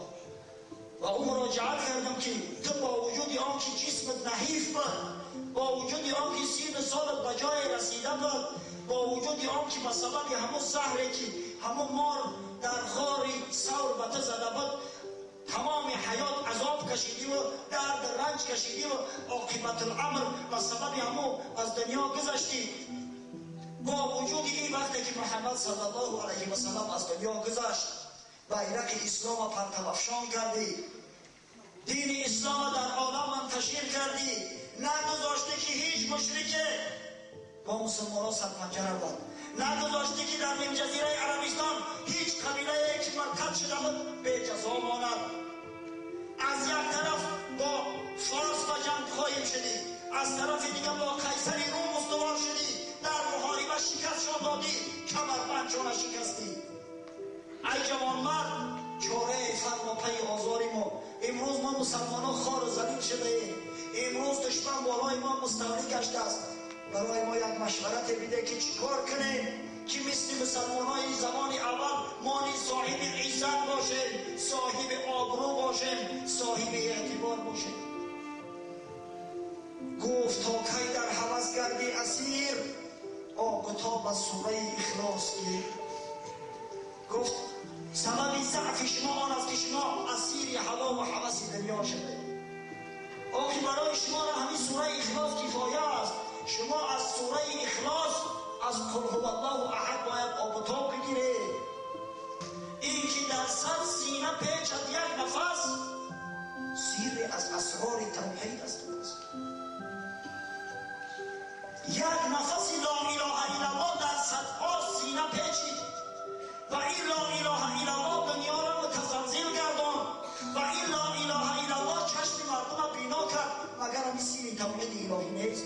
شما از لا اله الا الله دور مانده، شما پریشان و پراکنده شده، شما بدبختا مسلمان را تخریب کرده ایستاده است. شما در آسیاب دشمن آب ریخته ایستاده، شما به ناموسای به وجدان و امر خواجه های اون طرف اقیانوس مسلمانای برادر خود را حکم و کفر بکنید. بعضی مسلمانان در مسجد فتنه میاندازه، از کجا شما صاحب آبرو و عزت شدید؟ آن که نامت را مسلمان کرده است از دهی سوی یکی آورده است. ای بدبخت، او خدایی که ترا مسلمانت کرده است همه تا به وحدت دعوت کرده است. انما المؤمنون اخوه گفته است، مسلمان برادر مسلمان است. خویشتن را ترک افغان خوانده ای، وای بر تو آنچه بودی مانده ای، اما تو بدبخت هنوزم ترک هستی و افغان هستی و عجمی و ایرانی هستی. چی جای ترک افغان؟ هنوزم تو بدبخت به خلابی و به کرمی و خاک و به بلاها تقسیمی. مگر خدای تعالی تو را چنین مأمور کرده است؟ مگر محمد صلی الله علیه و سلم نبود که تمام مسلمانان را همه را در زیر یک بیرق متحد ساخت؟ مگر حضرت صلی الله علیه و سلم نبود که فرمود لا فضل لعربی علی عجمی الا بتقوا؟ عربی بر عجمی هیچ فضیلت نداره مگر به تقوا. تو را چی بلاد رسید از امروز که اسلام عزیزت پهن و پراکنده میکنی؟ تو را چی بلاد رسید از امروز که تو خدا پرستی را به محل پرستی تبدیل داده ای؟ این اسلام یک بحری بزرگ است، پر تلاطم است. اگر تو میخواهی خدمت خدا و خدمت دین مبین اسلامش کنی، تو نهنگ همین بحر باش. تو بدبخت در یک سیستم عجیب هم آب میگیری و به همه قشلاق محلت همه بریم دعوای ایمانداری اسلام داری میکنی. اسلام اون نیست، اسلام این بحر است، با بحر یک شاخ. خویشتن را ترک افغان خوانده ای، وای بر تو آنچه بودی مانده ای. ای که تو رسوای نام افتاده ای، از درخت خویش خام افتاده ای. صد ملت از ملت انگیختی، بر حریم خود شبیخون ریختی. از یک ملت صد ملت کردی تو بدبخت. تو حریم خود حرام کردی، حریم خود برای مردم آشکار کردی. و حریم مقدسترین جای انسان است. تو بدبخت، تو با کمک دشمنان خواهیم شده امروز. از منبر رسول الله صلی الله علیه و سلم اعلان میکنم، هر کسی که ادعا میکنه که برای ما را یهودی از شیعی دیده بالاتر است، قسم به خدا کافر است. شیعی که کفرش ثابت نشده است، کسی ادعا میکنه که همه یهودی صهیونیست با شیعی برابر است یا که از شیعی افضل است، اون کافر است. یا ایها الذین آمنوا لا تتخذوا اليهود والنصارى اولیاء بعضهم اولیاء بعض. ای مسلمانان، شما یهود و نصرانی را به خود رفیق گرفته و بعضی مسلمانای خود مبارزه نبرید. ای بدبختا، اونا با هم دیگر رفیق هستند. فمن یتوله منکم فانه منهم. هر کسی از شما با اونا دوستی را اختیار بکنه، از همونا است، از زمره همونا است. امروز چه احوالا میبینید؟ امروز مسلمانان را بدل نگیر تقسیم کردن دشمنان و هم جنگ نظام میدوزن، از دو از ثمرش استفاده میبرن. یک گروه صد بچه ها در اینجا کش انداختیم، تمام اهل تشیع حکم و کفر میکنن. یک گروه صد بچه های دیگر در اونجا در اروپا امروز یک شبکه تلویزیونی با پول صهیونیستان ساخته شده است با نام سلام. هر کسی پرونیست که انتی نداره بدونه یک تیوی سلام است که لعنت خدا بر اینا 24 ساعت در یک شبانه روز بالای اهل سنت بر جماعت کنه و ملومت میریزن و طلبت میکنن. اونا کیا هستن؟ همون را با پول صهیونیستان ساخته شدند. هر کسی که با کشکش دشمن پای برادر مومن شده میگذد، قسم به خدا نزدیم از سگ است، از سگ بتر است.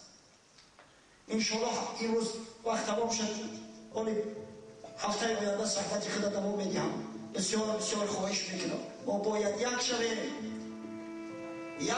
توحید را مشهود کن، غایبش را از عمل موجود کن. از حجاز چین ایران ما، شبنم یک صبح خندان ما، خواب در سر تو از کجای نباشه. ما مسلمان ما اولاد خلیل، از ابیکم گیرگر خواهی دلیل. ما ز نعمتهای او اخبار شده، یک زبان و یک دل و یک جان شده. مثال آوردن کتاب‌های بعض شخص‌های مجهوله که کسی اونا را نمی‌شناسد فقط در علم شما.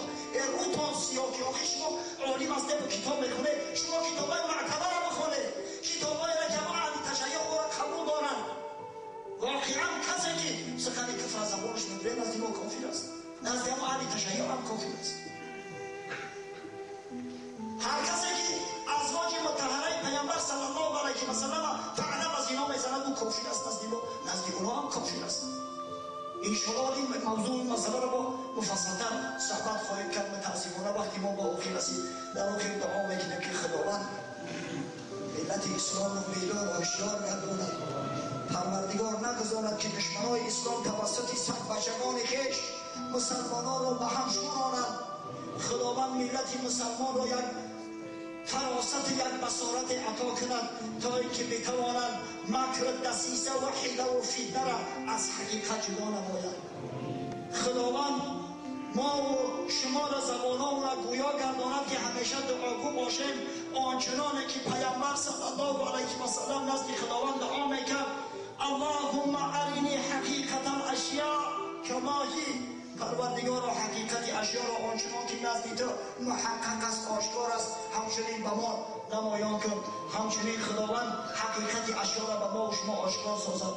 پروردگار مسلمانای تمام عالم متحد سازد تا اینکه در زیر کلمه لا اله الا الله و محمد رسول الله قلبای همه به تپش بیاید. خداوند این محلگرایی و این ملتگرایی را که امروز متاسفانه جامعه ما به این بیماری گرفتار شده است از میان ما برچینه و برکند. پروردگار دشمنای اسلام خار بگرداند. خداوند اسلام عزیز پیروز سازد برحمتک یا ارحم الراحمین.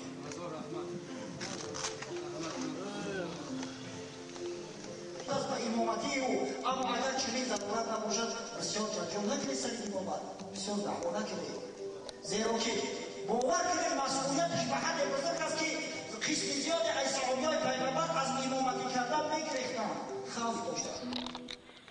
یمانت با کل اوناس به امامیشیم همین وعید خدای تعالی همین سخنه که حضرت خداوندی در قرآن گفته است برای همه ما باید نمونه عبرت باشد.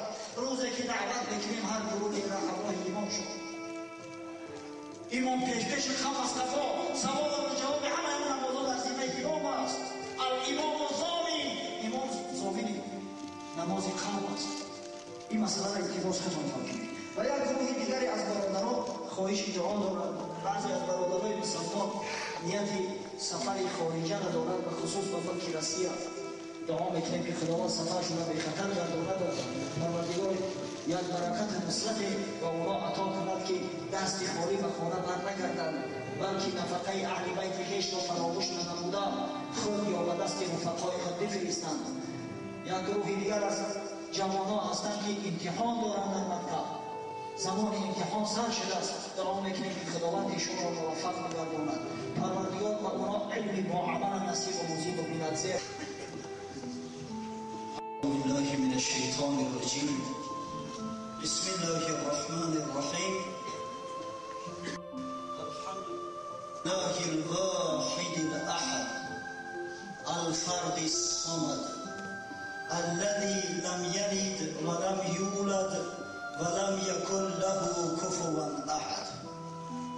والصلاة والسلام على من يسمى في السماء بأحمد وفي الأرض بأبي القاسم مصطفى محمد صلى الله عليه وسلم وعلى آله وأصحابه وأزواجه وذريته إلى الأبد. السلام عليكم برادران اهل اسلام. در ابتدا روز شریف آدینه را که ببینید با روزی که شب آن شب معراج پیامبر صلی الله علیه و سلم است توأم آمده است، از برای جمیع شما تبریک و تهنیت میگویم و از درگاه خداوند متعال تمنای آن را دارم که خداوند همیشه شما را سربلند نگه دارد. پروردگار خیر دنیا و آخرت را نصیب و روزی شما گرداند. پروردگار در خاندانتان برکت زیاد نازل سازد و خداوند این راهی را که ما و شما اختیار کرده ایم، راه صراط المستقیم، در همین راه همیشه ما و شما را پایدار و استوار نگه دارد. آمین. واقعا روز جمعه بزرگترین روزهاست. روز جمعه روزی سعادت و خوشبختی مسلمانان است. هر کسی که مسلمان واقعی است از برای او روز جمعه بهترین روز هاست. در این روز باید که نسبت دیگر روزها طاعت عبادت خدا را بیشتر سازیم.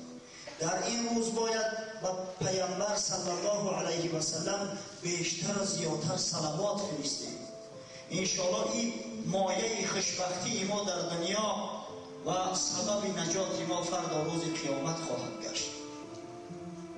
عن اوس بن اوس قال قال رسول الله صلى الله عليه وسلم إن من أفضل أيامكم يوم الجمعة فيه خلق آدم عليه السلام وفيه قبض به وفيه النفخ وفيه الصعق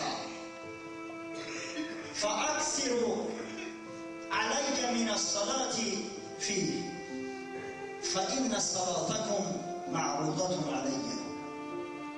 اوس ابن اوس صحابی پیامبر صلی الله علیه و سلم روایت می‌فرمایند که روز حضرت رسالت پناه صلی الله علیه و سلم برای ما یک پند داد و فرمود در ضمن پند خویش و درستی که بهترین روزهای شما ای مسلمانان روزهای جمعه است، زیرا در این روز پدر شما آدم علیه السلام از جانب پروردگار آفریده شد و در همین روز روح او قبض کرده شد. امروز روز است که در قیامت در همین روز جمعه قایم می شود و روز جمعه روز است که خدای تعالی تمام بندگان خویش را با حشر می‌گرداند. پس در این روز بر من صلوات زیاد فرستید، زیرا که صلوات شما بر من عرض کرده می شود. این سخن پیامبر ما شماست.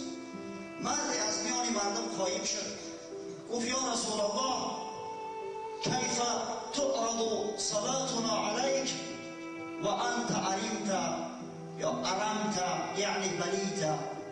گفت یا رسول الله چگونه صلوات ما بر تو عرض کرده می شود در صورتی که تو وقتی از دنیا گذشتی بدنت میپوسد و خود مبدل میگردی.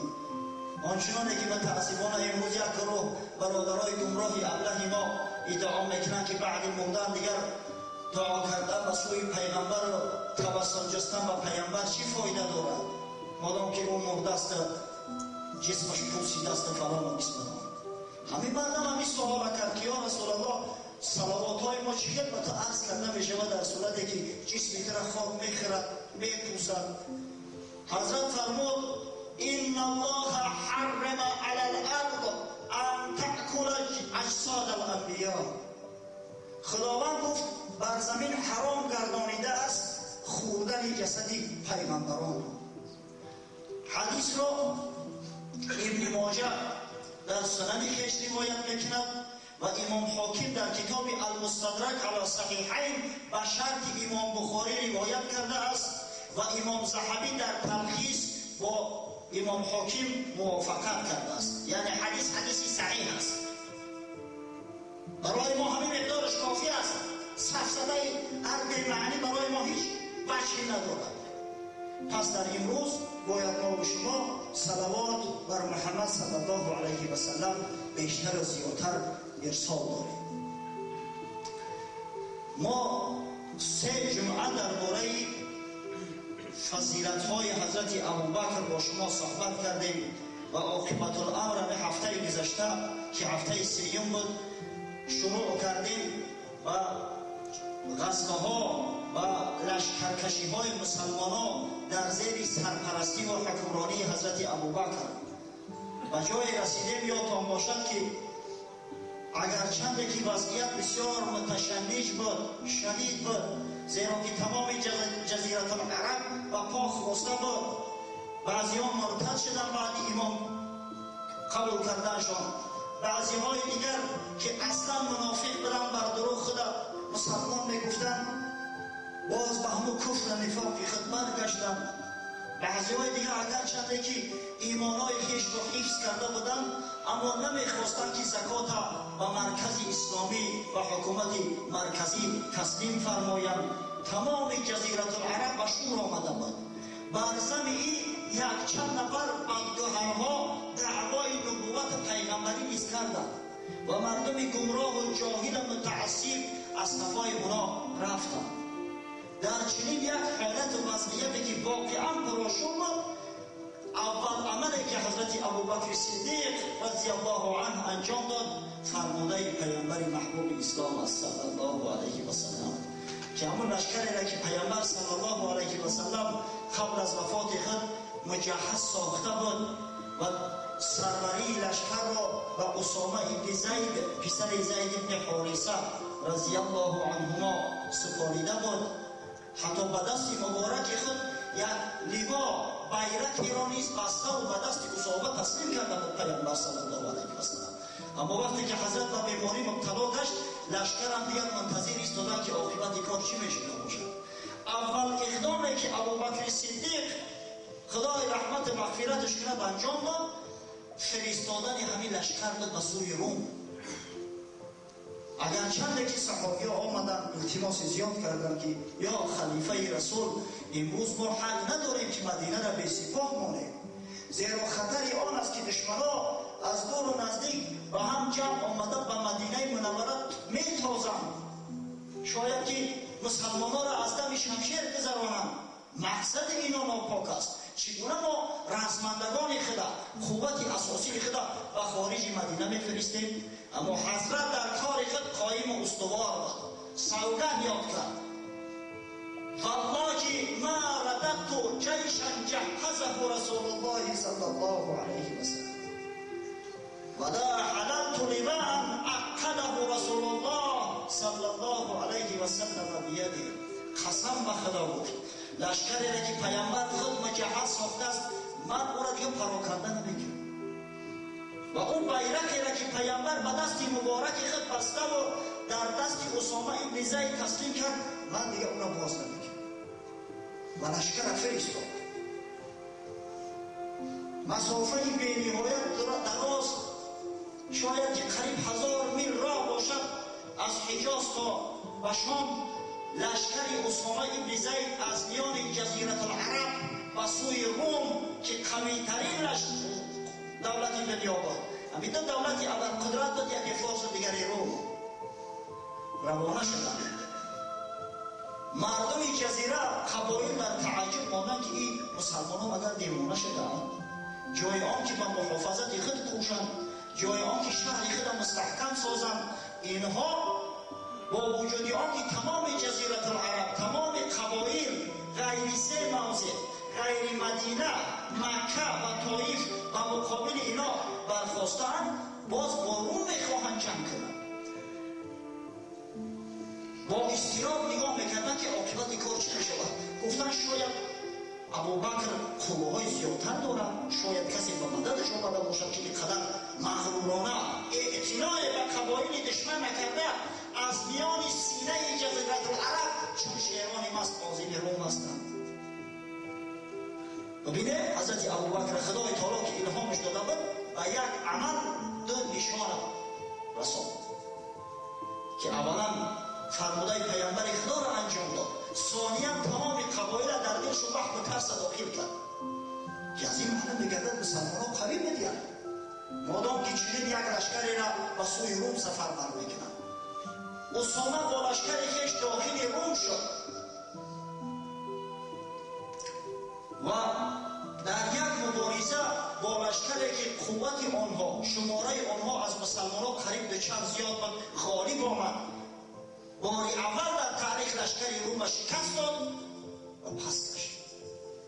فیروزمندانه در بالای اسب زید ابن حارثه، در بالای اسب پدرش سوار، قصاص پدرش از رومیا ستانیده، با یک خوشبختی برگشتند و آمدند. واقعا خوشبختی مسلمانان حد و کنار نداشت، زیرا این آرزوی پیغمبر بود. حضرت خود میخواست که همون قصاص مته را از رومی ها ستاند. در حرب مته عده از شخصان نزدیکی حضرت رسالت پناه صلی الله علیه و سلم شهید شده بودند، از جمله جعفری برادر حضرت علی پسر مکی پیامبر، از جمله زید بن حارثه پسر خالد پیغمبر، از جمله عبدالله ابن ابی رواحه یکی از انصاریا که به پیامبر صلی الله علیه و سلم به نهایت نزدیک بود، شاعر پیغمبر بود. اینا به شهادت رسیده بودند با شماره زیادی دیگری از مسلمانان. و چون لشکر اسامه به مدینه برگشت، ابوبکر صدیق رضی الله عنه در حال لشکر مسلمانان را هر کسی که کارشایان بود، هر کسی که در دست تیغ گرفته میتوانست به 11 گروه تقسیم کرد. 11 شخص را فرمانده تعیین کرد، به دست هر یک با دستای مبارک خود بیرق بسته و تسلیم نمود. لشکر البته که در داخل شهر جمع کردنش مشکل است. همون لشکرها را در نزدیکی مدینه، در حوالی مدینه جمع آوری میکردن. ابوبکر صدیق رضی الله عنه خودش میرفت وقتی که لشکر را گسیل میکرد و با سرفرمانده تأکیدهای میکرد، چنان تأکیدهای میکرد که تا به امروز دیپلماتیای هر یک خشون و هر یک مملکت تشکیل میدهد. برای او عصر زمان این سخنهای نو بود، زیرا مردم چنین سخنهایی را نشنیده بودند. تأکید میکرد که اولا از قسم خدا اندیشه کنید. این لشکرهایی که در زیر تصرف تو هستند اینا برادرای دینی تو هستند، خدمتگارای تو نیستند. این جوان مردم کسایی هستند که با تو پهلو به پهلو ایستاده با دشمنان اسلام، با دشمنان خدا و رسول خدا جنگ میکنند. پس احترام اونها را به جا بیار، مبادا که یگان ظلم تعدی از تو واقع نشود. دیگر این که وقتی که از جانب دشمن هر کسی نباشد، خواه اهل کتاب باشد، خواه از کفار باشد، از مشرکین باشد، فرستادگان به نزد تو آمدن، احترام اونها را به جا بیار، زیرا اونها نماینده هستند. آزار نده اونها را، با اونا خودت مذاکره کن، نگذار که با لشکری تو هم صحبت شود. شاید این فتنه‌گرای ما فتنه را برپا کنند. شخصا فرمانده عمل کرد که شخصا خودت قبول میکنی و فرستاده ها را با اونا صحبت میکنی و خودت گسیلشون میکنی که از میان لشکر برآورده روند، تا اینکه تحقیق نکنند که خشونی تو از چی مقدار عبارت است، چی فضیلت ها دارد، چی کمبودی ها دارد. و دیگر اینکه فرمود که همیشه شبانه روزی تو باید در اطراف خشونت قراول داشته باشی، پاسبان داشته باشی. ببینید چی سخنهای حکمت آمیز در عسکری که خدمت میکرده، برای هر یک آدم همون دو ساعت همون قراولی معین شده بود. اما حضرت ابوبکر گفت در اول شب ساعتها شده در راستر گذار، زیرا در اول شب شخص فشار است داری. اما وقتی که شب از نصف او طرف بشود، پاسبانا را تیز عوض کن، زیرا خوابشون میگیرن. در قسمت آخر شب شخص البته که خوب زیر میکنند و پخش میکنند. و فرمود هر کسی را، هر پاسبانی را دیدی که در همون موضع خود، در جای پاسبانی خود در خواب است، در میان مردم یک گوشمال بیده، نه با اون مقدار که دیگر تماما دماغش بسوزه و از جنگ موند، بلکه یک گوشمال بیده که برای دیگران نمونه عبرت شود. به هر مملکتی که رسیده به فتح کرده، به زنها و کودکا کاردار نشوه. شما ببینید چی یک سیاستی بزرگ نیست. در اون عصر زمان تمام زنها و کودکا را همه را غلام میگرفتند. چی سخنهای بزرگی از زبانش جاری شد. پند اندرزی به نهایت زیاده و فرماندهان خود داد و اونا را روانه کرد به جنگ. گفتیم که در جزیره عرب شخصان پیدا شده بودند هنوز در زمان حیات پیامبر صلی الله علیه و سلم، در آخرهای حیات پیامبر، که ادعای نبوت پیغمبری دروغین کرده بودند. این فرزندای شیطان، از جمله یکیش با نام اسود عنسی یا انسی در یمن بود. پیامبر صلی الله علیه و سلم هنوز حیات بود که این بدبخت به قتل رسانیدند، سزای عملی کفرآمیز خود دید. اما طرفداراش، شاگردهاش بیرق کفر و اینا را بالا کرده بودند، بر ضد دولت مسلمان جنگ اعلان کرده بودند، یمن پرآشوب ساخته بودند. از طرف دیگر طلیحه ابن خویلد، سردار معروف و مشهور قبیله بنی اسد. این قبیله بنی اسد بسیار مردمی جنگاور هستند. خود طلیحه نیز یکی از سوارکارا و شهبازای مشهور این جزیره عرب بود. بدبخت کم شعر همه گفت، بدبختش نگیم زیرا وقتی در همین حالت بدبخت بود، اما الحمدلله که بعدها طلیحه اسلام آورد، در صف مسلمانان کارزار کرد، حتی که در راه اسلام و در راه خدا جام شهادت نوش کرد. خداوند رحمت مغفرتش کند. اما همون ساعتهایی را که ما با شما مذاکره کرده ایستاده ایم، در همون حالتها طلیحه نیز دعوای پیامبری و نبوت میکرد. بر ضد او خالد ابن ولید سیف الله شمشیر خدا روانه شد. در یک حرب بسیار شدید سخت خشون طلیحه را با شکست مواجه ساخت. خود طلیحه نیز یک زن زیبایی داشت با نام نوار، همون را در پشت اسبش سوار کرد و گریخت رفت طرف شام و شام رفت. جنگ از همه سخت‌ترین شدیدترین با مسیلمه کذاب واقع شده بود. مسیلمه که در همون عهدی هنوز زنده بودن پیامبر صلی الله علیه و سلم بدبخت دعوای نبوت پیامبری کرده بود. دعوا میکرد که نیم دنیا از قریش است، زیرا که محمد صلی الله علیه و سلم پیغمبر خدا از قریشیان است. نیم دیگرش به تعلیق به ماست، به بنی حنفیه یا به بنی حنیفه از بنی ربیعه. اینا چی نو کرده و مردم با سوی خود جلب ساخته بودن. سبب چی است که مردم با اینا پیروی کردن؟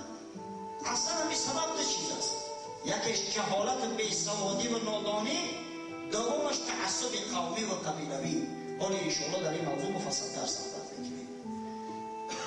یک بدبختی دیگر، یک زن با نام سجاح بنت حارث بن سوید در الجزیره سر بالا کرده و دعوای پیغمبری برداشت.